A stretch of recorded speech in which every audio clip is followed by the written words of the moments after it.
इस वीडियो में बात करेंगे top best stock to buy now in IT. दोस्तों आपको पता है आईटी स्टॉक्स ने बहुत बड़ा रनर अप दे चुके थे और अभी बीच में थोड़ा सा शांत हो गए थे। तो अभी है ना बेस्ट स्टॉक बाय करना है, क्या रहेगा, हमारी बेस्ट पिक क्या रहनी चाहिए जिसकी चलते हमें आने वाले टाइम में फायदा हो सकता है एंड होने वाला है। ऐसे बेस्ट पिक क्या रहने वाले हैं हमारे लिए। सो दोस्तों मैं आपको एक स्टॉक बताऊंगा, बाद में कोई और स्टॉक डिस्कस करेंगे, बट राइट नाउ अगर आपको अभी बाय करना है so this stock is at a fair valuation for you और यहां से वो अपनी तेजी की आगाज कर सकता है। सो आप शॉर्ट टर्म के लिए भी और लॉन्ग टर्म के लिए भी तो आप इसको कंसिडर करके चल सकते हो। बहुत ही अच्छा स्टॉक है, अपने सेक्टर का एक सेक्टर लीडर तो नहीं है लेकिन अपने सेक्टर में अपने से कम भी नहीं है। बहुत ही अच्छा परफॉर्मेंस दिया है over the past 2 decades.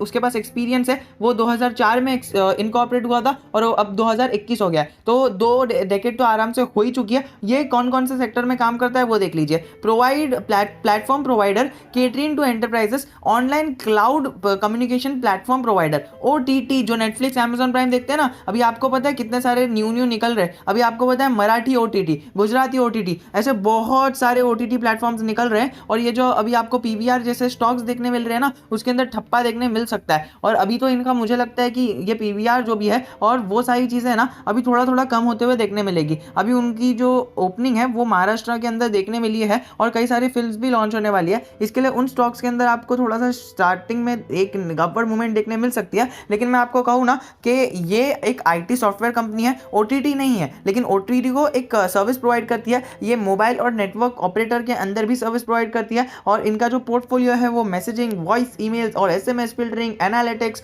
Monetization, सारी चीज़ों के अंदर इनका है। और प्रमोटर्स जो है ना उनको 2 डिकेड यानी 20 साल का एक्सपीरियंस है कम्युनिकेशन सेक्टर में। सो ये कंपनी को ड्राइव करने वाले हैं आगे लेके जाने के लिए। और दोस्तों अगर हम बात करें इसके बारे में तो हमने इसका जो मेन बिजनेस मॉडल है वो देखा, तो इसका जो बिजनेस सेगमेंट है ना वो एक क्लाउड बेस्ड कम्युनिकेशन प्लेटफॉर्म है, मोबाइल ऑपरेटर के साथ काम करती है, बिजनेस प्रोसेस आउटसोर्सिंग भी है जिसको हम बीपीओ के नाम से जानते हैं। और ये क्लाइंट सपोर्ट प्रोवाइड करता है, टेक्निकल सपोर्ट प्रोवाइड करता है, बुकिंग प्रोवाइड करता है, कलेक्शन सर्विसेज प्रोवाइड करता है, बहुत सारी चीज़ें हैं। और A2P मैसेजिंग भी प्रोवाइड करता है, आरसीएस बिजनेस है, बहुत सारे बिजनेसेस है। और दोस्तों सबसे पहले तो हम क्लाइंट्स की बात कर लेते हैं। सो क्लाइंट्स, ये ग्लोबल फॉर्च्यून 500 कंपनीज इसकी अंदर इसकी क्लाइंट्स है एंड इसकी कई सारे मेजर कस्टमर्स है जो आपकी स्क्रीन के सामने आ रहा होगा। और जोग्राफिकल प्रेजेंस, ये सारी चीज़ें मैं आपको एकदम एंड में बताऊंगा। और इनका जो अपकमिंग प्रोजेक्ट है वो एआई फर्म फोटोन के अंदर काम कर रहे हैं जो 29 करोड़ का है एंड वो जल्दी ही हमें मार्केट में लॉन्च होते हुए भी देखने मिलेगा,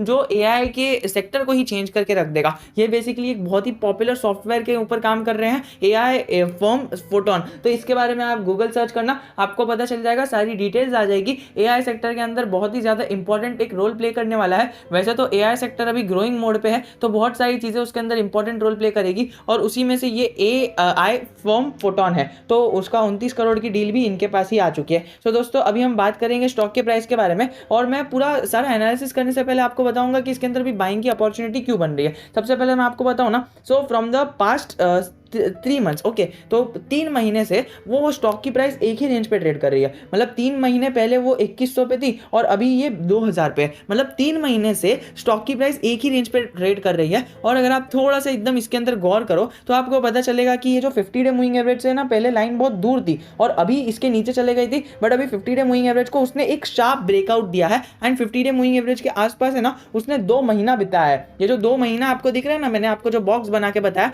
ये 2 महीने का टाइम फ्रेम है और 2 महीने तक वो 50 डे मूविंग एवरेज के आसपास ही था। सो दोस्तों ये इससे क्या इंडिकेट होता है हमें कि 2 महीने के तक वो जो अपने 50 डे मूविंग एवरेज के आसपास था ना, तो शॉर्ट टर्म वालों को ये इसने ना एक बहुत बड़ा अपसाइड दिखा है अच्छी खासी वॉल्यूम के साथ। अगर आप थोड़ा सा वॉल्यूम बेस्ड काम पर भी नजर डालो ना तो ये देखिए वॉल्यूम बेस्ड काम हमें देखने मिल रहा है ये इस प्रकार से। ये थोड़ा सा इसको जूम कर लेते हैं and this is the volume based काम। ये इतने टाइम से जो आप समझ लो 15-20 दिन से जो इसके अंदर वॉल्यूम्स बन रही थी वो बहुत ही कम बन रही थी, लेकिन at the end of the trading session of Friday आपको बहुत बढ़िया वॉल्यूम बढ़ते हुए देखने मिली है। मैं थोड़ा सा बाद में एक ग्राफ बता दूंगा, अभी ये कंसोलिडेट हो रहा है तो उसके लिए क्षमा चाहता हूँ। बाद में आगे हम देखेंगे कितनी अच्छी वॉल्यूम के साथ उसने ब्रेकआउट दिया। तो दोस्तों ये भी आपके शॉर्ट टर्म पिक और लॉन्ग टर्म पिक दोनों के लिए होना चाहिए। और मैं बात कर रहा हूँ नन अदर देन राउट मोबाइल की, क्योंकि ये देखिए ये है ना अपने सेक्टर में सबसे नीचे है, लेकिन प्रमोटर्स जो है इसके मैनेजमेंट जो है उनको कम्युनिकेशन सेक्टर का एक बहुत बड़ा ब्रीफ ओवरव्यू है। तो उनका मैनेजमेंट स्ट्रांग है और मैनेजमेंट स्ट्रांग होता है तो किसी भी डूबती हुई कंपनी को तिनके का सहारा मिल जाता है और वो तिनका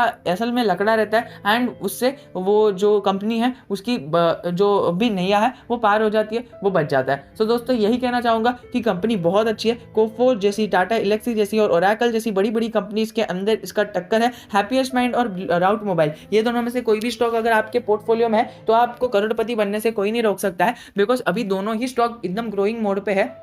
आपको लंबे समय के लिए मिनिमम टू मिनिमम 10 साल होल्ड करो, होल्ड करके भूल जाओ। इतना अच्छा मैनेजमेंट है ना इनका कि इनको आने वाले टाइम में कुछ भी फर्क नहीं पड़ने वाला है। विप्रो के मैनेजमेंट में ये थे, इनके जो हमें प्रमोटर्स देखने मिल रहे हैं। सो बहुत सारी चीज़ें हमें इन दोनों स्टॉक्स के अंदर एक अपॉर्चुनिटी की तरह उभरते हुए आ रही है। हैप्पीएस्ट माइंड के बारे में तो मैं जनरली रोज वीडियो बनाता ही हूँ, लेकिन इस बार मैं हैप्पीएस्ट माइंड के बारे में एक और एक चीज़ बताऊंगा at the end and the next video. मैं आपको नेक्स्ट वीडियो हैप्पीएस्ट माइंड के ऊपर ही लेके आऊँगा एंड उसके अंदर भी बताऊंगा कि हैप्पीएस्ट माइंड इसका बेस्ट पिक क्यों है आईटी स्टॉक का, और अभी इसके अंदर हैप्पीएस्ट माइंड में क्या रणनीति अपनानी चाहिए। और अगर आपकी डिमांड हो तो मैं राउट मोबाइल वर्सेस हैप्पीएस्ट माइंड भी बनाने के लिए तैयार हूँ डेफिनेटली। सो आप मुझे कमेंट सेक्शन में बताना कि आपको क्या चाहिए, आपका पसंदीदा स्टॉक कौन सा है। तो दोस्तों अगर हम बात करें इसके सेल्स की तो हम क्वार्टर ऑन क्वार्टर नहीं, ईयर ऑन ईयर सेल्स की बात करेंगे। तो ईयर सेल्स के अंदर हमें बहुत अच्छी अपवर्ड मूवमेंट देखने मिली है, which is around of the percent which is 100 crore का इसके अंदर तो अपसाइड हमें देखने मिला ही है।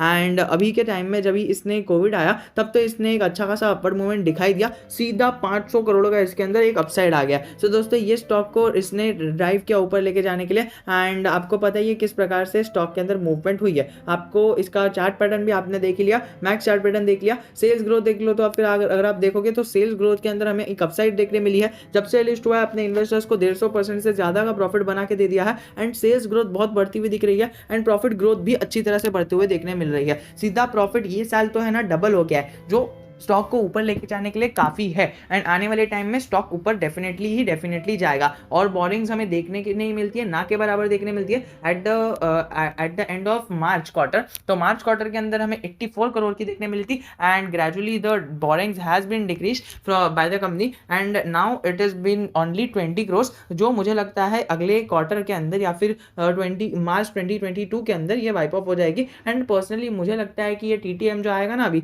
उसके अंदर ही वाइप आउट जाएगी। तो दोस्तों आपको क्या लगता है कि इसके अंदर अभी बाइंग करने की अपॉर्चुनिटी बन रही है क्या, वो मुझे बता देना। उससे पहले जरूर कहना चाहूंगा कि इसके अंदर ऑपरेटर्स मतलब पब्लिक है, DIs है, FIs है और प्रमोटर्स सब है। ये अधर थे यानी NIs थे, लेकिन वो लोग चले गए। लेकिन अगर हम देखें तो इनका जो प्रमोटर्स है वो 65% होल्ड करते हैं एंड पब्लिक के पास खाली 13% ही है। सो ये हमें बनाता है एक गुड पिक। और वहीं पर अगर हम देखें तो क्वार्टर ऑन क्वार्टर में इस कंपनी को DIs ने एक अच्छा रिस्पॉन्स दिया है, जिसका मतलब इनको शॉर्ट टर्म के अंदर इसका कुछ भी एक अपर मूवमेंट अचीव होते हुए, एक शार्प अपर मूवमेंट अचीव होते हुए देखने मिल सकता है अकॉर्डिंग टू DIs। सो दोस्तों इसके ऊपर आपकी नजर रहनी चाहिए। Route Mobile is always been a good stock since it is listed and अभी भी हमें इसके अंदर एक अपॉर्चुनिटी बनते हुए देखने मिल सकती है। क्योंकि देखिए एक और एक चीज बताऊंगा कि इसकी फेस वैल्यू 10 है। तो अगर ये फॉर एग्जाम्पल अभी देखिए 1000 रुपये पे लिस्ट हुआ था, अभी 2000 पे चले गया। अगर ये 5-6 हज़ार पे चले जाता है तो शायद मैनेजमेंट इसका डिविडेंड या फिर स्प्लिट भी अनाउंस कर दे। स्प्लिट आ जाएगा तो स्टॉक बहुत ही ज़्यादा नीचे आ जाएगा एंड जो उसके अंदर आपको अपॉर्चुनिटी मिलेगी स्प्लिट का, जो स्प्लिट गेन्स रहता है ना, स्प्लिट की न्यूज़ आती है स्टॉक भाग जाता है और फिर स्प्लिट होने के बाद भी स्टॉक भागता है। तो वो जो बीच में आपको भागने का प्रॉफिट मिलेगा ना वो बहुत ही ज़्यादा रहेगा। तो इसी के साथ वीडियो को एंड करना चाहूँगा। If you have any doubt relating anything I am always just a comment away from you. ये बात का ध्यान रख लेना कि ये इस प्रकार से इसने मूवमेंट दिया है तो एक ही बॉक्स के अंदर ट्रेड कर रहा है। तो अगर आपको किसी भी IT सेक्टर के अंदर बाइंग करनी थी so this could be a good pick for you, but इसके अंदर ज़्यादा रिस्क रहेगा। तो अगर आपको हाई रिस्क की हाई रिवॉर्ड कंपनी चाहिए so Route Mobile should be in your watch list and if possible in your portfolio.